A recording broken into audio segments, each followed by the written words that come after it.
everyone, I'm here at the launch of Moose Future Olympians. And this scholarship program is not just about supporting athletes.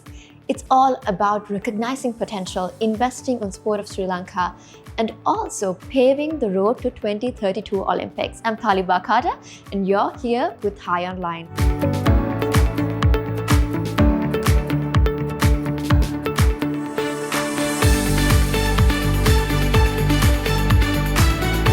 Here with Dr. Kaushal Manawadu, Program Director and Coach. How are you doing today? Well, good. I'm very happy and very excited on what we are planning to do for the next 5-6 years. There's often talk about lack of facility. I want to know your perspective on it. Yeah, in regards to swimming, to be honest, we have all the facility, to be honest. I mean, you cannot have exactly same version of the sports equipment or let's say sports type of facility, let's say swimming pools or let's say strength and conditioning facilities or let's say analysis facilities. Not the same version, we might not have the same version what the world is using, but still we have those facilities.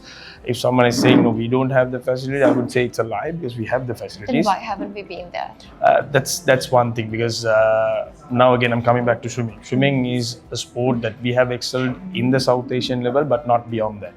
So to go to that level, it needs to be professional, which I mentioned during my speech today as well. So to be professional, you have to stay in the sport after 18, 19 years until 20, 25, 26. So I would I would quote Mr. Julian Bowling, the swimming legend in Sri Lanka. So we always talk about Julian sir's medals, what he has done in 1991, the 6 gold medals and everything, but no one talks about his age. At that time, he was 27 years old. Yeah. But in the country right now, no one swims until 26, 27 at the competitive level. Even we have swum like 3-4 years back, but not in the competitive level, just for fun. But to be in that competitive training regime and to stay like that, you have to be, someone should support you. That is one thing, because it needs to be a profession, which is happening in cricket.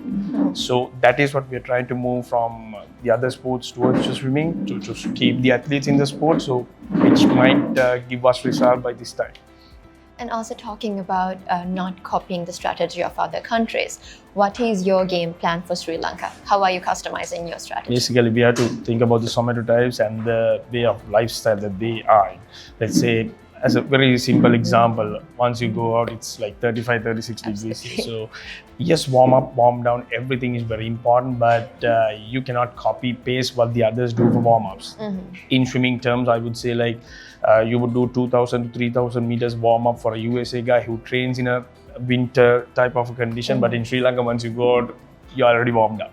It should be customized and it should be individualized for each and every athlete. And again, let's say about techniques. Yes, we do biomechanics. One of my main specialties I'm basically doing is biomechanics. So biomechanics comes with techniques.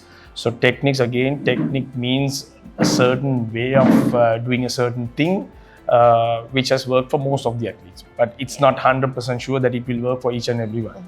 Example you would take from cricket. You can't ask Lasith Malinga to bowl straight. Yeah.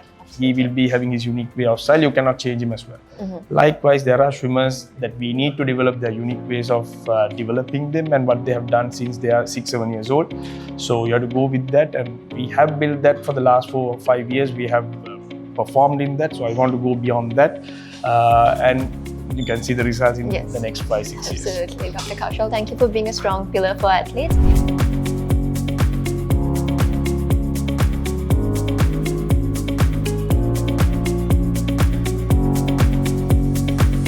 If you really think about it, say why we wanted to do this, I think that's probably the question. In the essence, couple of things. From a personal angle, I too swam, and the sport actually taught me a lot of things in life, sort of hard work, discipline, and many other aspects which have helped me to sort of be successful in my life. Always I wanted to give something back to this sport, and we've been having many discussions with my dad, this thing, how we can sort of do this.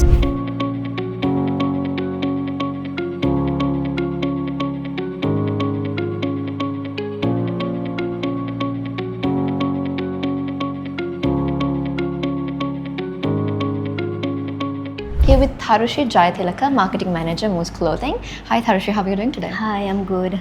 Why was it important for Moose to invest on these young athletes? Yeah, so us at Moose always make sure that we support young athletes to pursue their dreams in international stage. So we saw this as a great opportunity to give them the right support, structure them and get them ready to reach that level.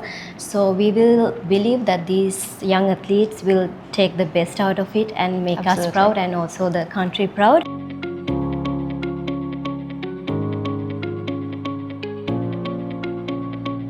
I'm now here with Justice and Viratna, one of the recipients of the scholarship program. So you're in the road to 2032 Olympics and signed up for the Moose Future Olympians program. What's your game plan? My game plan is simply follow my coach, Kaushal sir, because he's like a really great coach and he leads us step by step, which is gonna be hopefully really easy. I'm here with Sanitha Dina, one of the recipients. Sanitha, Moose within me ලැබුණු opportunity ගැන ඔයාලට මොකක්ද කියන්න තියෙන්නේ? Moose clothing brand එකෙන් මේ ලැබුණු අවස්ථාවෙන් මම උපරිම ප්‍රයෝජනයක් ගන්න බලාපොරොත්තු වෙනවා 2032 වර්ෂයේ පවත්වන ලබන ඔලිම්පික් තරඟාවලියෙන්.